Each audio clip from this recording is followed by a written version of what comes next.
சக்தி. இன்னைக்கு நம்ம பார்க்கக்கூடிய தலைப்பு வந்து அகங்காரம். சில விஷயங்கள் வந்து நம்ம அகங்காரத்தை வந்து அதிகரிக்குது, சில விஷயங்கள் நம்ம அகங்காரத்தை வந்து குறைக்குது.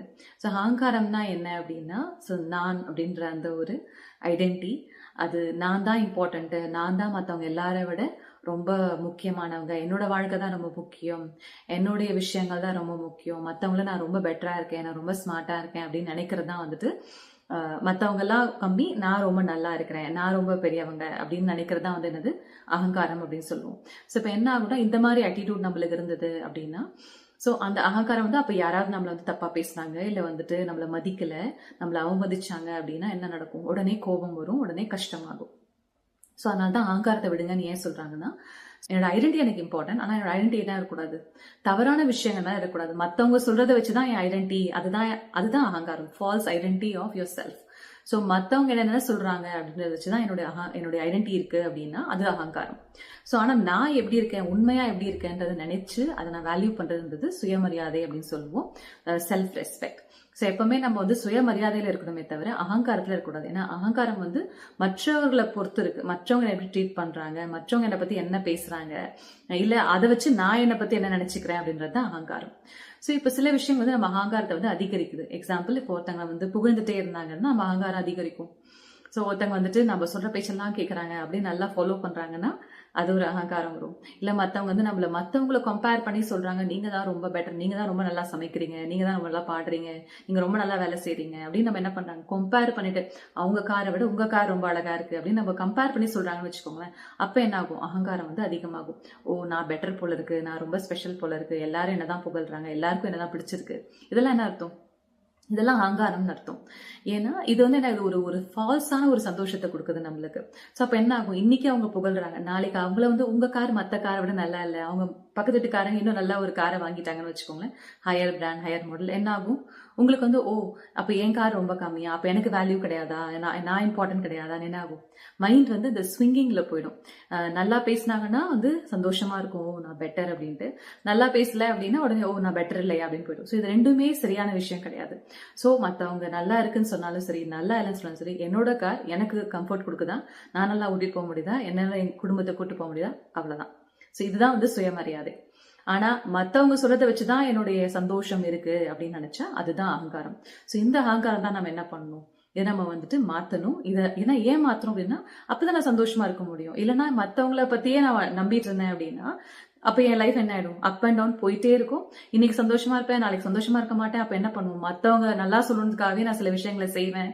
ஸோ இதெல்லாம் வந்து என்ன ஆகாது, நம்மளுக்கு வந்து சந்தோஷத்தை நம்ம லைஃப்ல கொடுக்காது.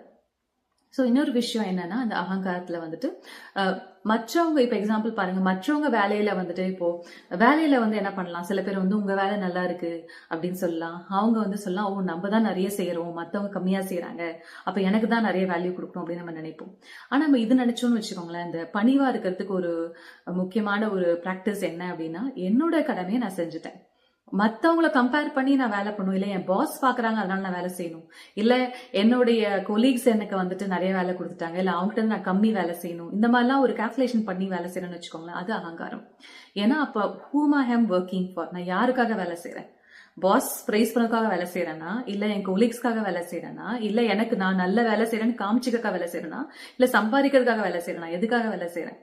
ஸோ இப்போ என்னோட டியூட்டியை நான் செஞ்சேன் அப்படின்னா, யாரு புகழ்றாங்களோ புகழையோ நான் என்ன பண்ணுவேன், நான் சந்தோஷமா இருப்பேன், என்னோட வேலையை நான் அழகா செஞ்சுட்டு போவேன், நான் சந்தோஷமா அந்த வேலையை செய்வேன். ஏன்னா அது கமெண்ட் பண்ணாலும் சரி, கமெண்ட் பண்ணனாலும் சரி, யாருக்காக வேலை செய்யறேன், நான் எனக்காக வேலை செய்யறேன், என்னோட குடும்பத்தை காப்பாத்துறதுக்காக வேலை செய்யறேன், அவ்வளவுதான். இதுதான் சுயமரியாதை.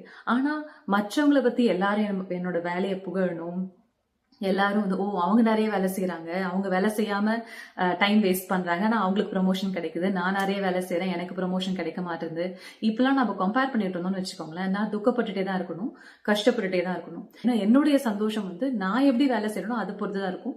இதை நம்பணும். கண்டிப்பா நான் உண்மையா இருந்தேன்னா கண்டிப்பா அந்த ப்ரமோஷன் எனக்கு வரும், கண்டிப்பா அந்த தேவையான மதிப்பு கண்டிப்பா எனக்கு வரும். ஆனா இப்ப நான் அதை நோக்கி ஓடிட்டு இருந்தேன் அப்படின்னா நான் என்ன பண்ணுவேன், எனக்கு கண்டிப்பா 4 பேர் காம்படிஷனுக்கு வருவாங்க இல்லையா.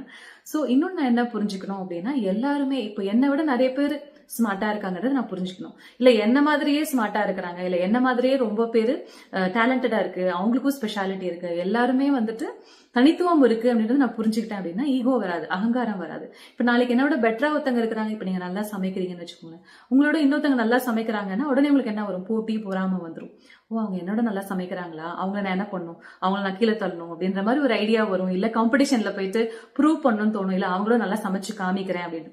இதெல்லாம் தேவையில்லை. சோ உங்களோட காம்படிஷன் நீங்க உங்க கூடயே வச்சுக்கோங்க. நான் இன்னைக்கு நல்லா சமைக்கணும்னா நான் நல்லா சமைக்கணுமா, இன்னும் கொஞ்சம் நான் என்னோட கலைகளை இன்க்ரீஸ் பண்ணி ஹார்ட் ஒர்க் பண்ணி நான் என்கிட்டயே நான் கம்ப்ளீட் பண்ணும். நேத்து நான் இந்த அளவுக்கு சமைச்சேன், இன்னைக்கு நான் இதை விட நல்லா சமைக்கிறேன், ஒரு 6 மாசம் கழிச்சோ இல்ல 2 வருஷம் கழிச்சோ.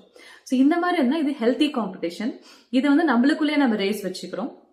இல்ல மத்தவங்க கூட கம்ப்ளீட் பண்ணா கூட அவங்களையும் மரியாதை கொடுத்து, ஓகே அவங்களும் நல்லா சமைக்கிறாங்க, நான் அவங்க கூட கத்துக்க போறேன் அப்படின்னு கத்துக்கிட்டு நீங்க என்ன பண்ணீங்கன்னா அப்ப என்ன ஆகும், அப்ப அகங்காரமே கிடையாது. இதுதான் ஹியூமிலிட்டி, இதுதான் பணிவு.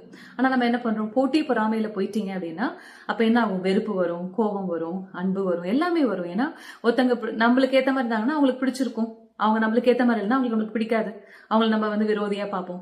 சோ இதெல்லாம் தான் அகங்காரத்துக்கு காரணம். சோ நம்ம எல்லாரையும் மதிக்கிறோம், எல்லாருக்கும் வேல்யூ இருக்கு, எல்லாருக்கும் ஏதோ ஒரு டேலண்ட் இருக்கு. என்னை விட கண்டிப்பா நிறைய பேர் பெட்டரா இருக்காங்க, என்னை விட டேலண்ட் இல்லாதவங்களும் இருக்கிறாங்க. கரெக்டா? சோ சில விஷயங்கள்ல சொல்றேன், எல்லா விஷயத்திலயும் கிடையாது. சோ இப்ப நம்ம எது புரிஞ்சுக்கிட்டோம் அப்படின்னா எல்லாருக்குமே ஏதோ ஒரு தனித்துவம் இருக்கு. சோ நம்மள மாதிரியே இருக்கிறவங்களும் இருக்காங்க, நம்மள விட பெட்டரா இருக்கவங்களும் இருக்கிறாங்க. சோ அந்த மாதிரி நம்ம புரிஞ்சுக்கிட்டோம் அப்படின்னா அப்ப எல்லாரையும் நம்ம என்ன பண்ணுவோம், வேல்யூ பண்ணுவோம், நம்மளுடைய வேல்யூ நம்ம புரிஞ்சுப்போம். அப்ப யாருக்கிட்டையும் நம்ம போய் போட்டி போடணும்னு அவசியம் கிடையாது. சோ அப்ப இந்த மாதிரி என்ன பண்ணா நம்ம அகங்காரத்தை வந்து ஈஸியா வந்துட்டு நம்ம பணிவா மாத்த முடியும். யாரு கூடயும் போய் சண்டை போடணும்னு அவசியம் கிடையாது. யாருடைய வேலிடேஷனோ இல்ல அப்ரூவலோ நம்மளுக்கு தேவை அப்படின்னு நம்ம பார்க்க தேவையில்லை. சோ இந்த மாதிரி நம்ம அகங்காரத்தை விட்டு நம்ம சுயமரியாதையில இருந்தோம் அப்படின்னா நம்ம வாழ்க்கை வந்து ரொம்ப அமைதியாகவும் ரொம்ப அன்பாகவும் இருக்கும். ஓம் சாந்தி.